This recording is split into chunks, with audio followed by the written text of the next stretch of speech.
of mobility and shielding to stay a Namor combo. Have so much potential at every single part of rotation.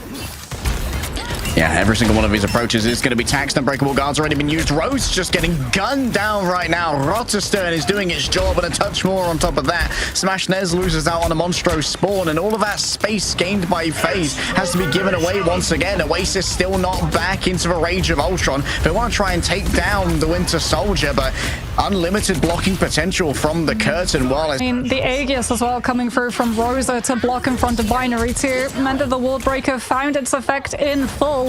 Welshmania gets slowed down and finally scouted on out, which means that Oasis is going to be safe to use the Soul Resurgence.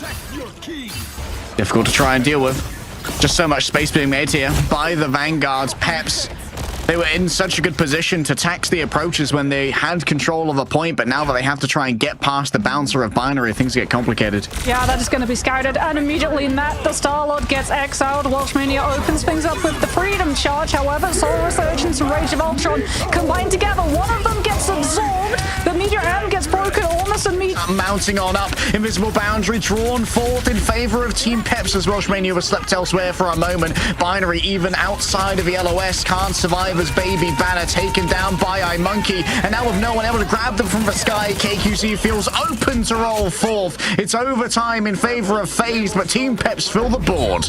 Yeah, Galactic Legend comes out. Winnie holds on to... From Rosa, meeting the rotations around the outside. Two players gripped by the culling aura, but Welshmania is instantly banished by Giganto themselves, and now emerging from the ether with the rage of 1,000 computers that have just sent a job to the printer. Welshmania has used their shift already as well. Feels like stress is starting to mount up here on Team Peps. Portaling back's going to be difficult. Momentarily stuck. We'll be able to open it on up, and yes, the Magneto made it through just in time, but it seems like they may have jumped into the hole or something because the contest isn't there, and FaZe claim a first point. For the damage boost, which means that someone might just get blown up.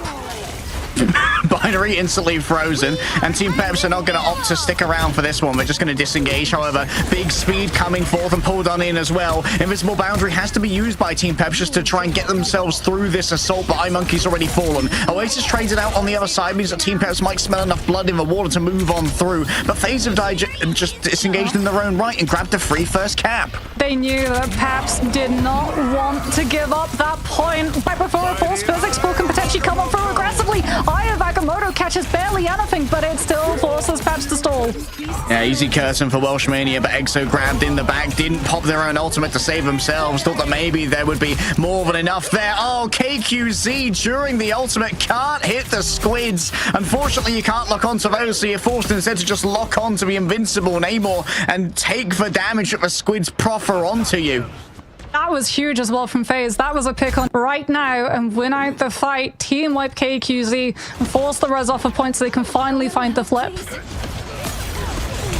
They're going to be scouting for KQZ at least. We'll maybe be able to find them inside of the invisible boundary. Things are about to get a little bit intense. Down comes Giganto. One stun onto Sloppo, but the healing's more than enough. Exo with a slight overlay, but now it's freedom for... Oh, Binary's got two. Wait, while the fate of both worlds follow, Rage is able to do so much damage, it's difficult here for Sloppo to try and find anything to do. They're faced with so much fire. The Karmic Revival's good, but the Atom can't even touch. And that's a 3-ban speed run from FaZe. It didn't need all four to make...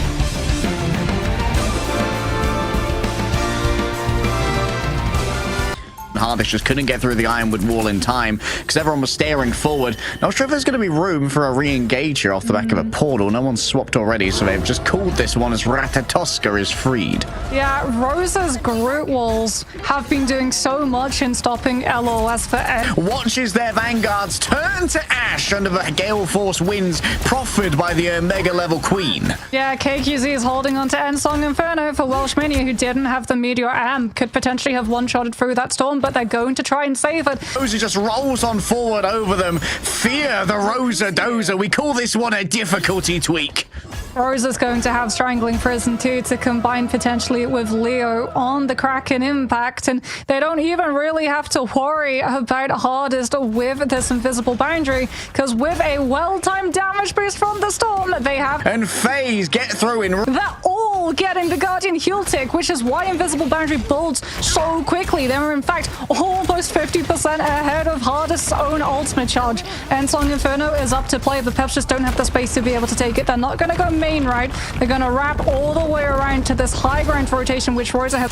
The full rotation coming through. A quick speed boost to the point, courtesy of the Force Physics. Rose is not really feeling the crush off the back of this one. And that's going to be a final stand. Great counterplay coming through instantly from Welshmania, grabbing Leonidas by the throat and throwing him down. KQZ built up the sparks and reaped the dividends. The homework was done. The rewards were grabbed. And that's now going to confirm that they can hold on to Kraken Impact 2 to try and match up. Exo burns to a crisp amongst the winds, but Binary finds himself alone. Man, isn't it great that Phoenix is close range combatant and not a hit scan? Slopper's still going to have this Kraken Impact to pair off of Hardest Invisible Boundary. I mean, they might actually just go for the wombo combo of the Strangling Prison, but again, what a huge hook. Big hook onto that Phoenix to put the pressure, but Team Pep still don't fold and don't commit a strategist ultimate for the price. Place there from iMonkey. Someone get in the replay viewer and tell me which. Team Peps now with 10 seconds left and no portal, have to go to the Venom and the Psylocke to be able to touch, but Exo gets taken down so close to the fate of the both worlds. iMonkey comes on through on the Angela, but the Venom gets Terror Caped immediately, and Phaser and Falcon instantly disintegrate. Where do they go? Like, the burn, like, it does seem like so much of it is about finding breakpoints for, like, burn throughs on the Invisible Women inside of their ultimates. And again and again, it's just been crazy. It went from 165 heals per second to 180 heals per second, and still, and the Storm in play at the same time. Stage. To kick things off,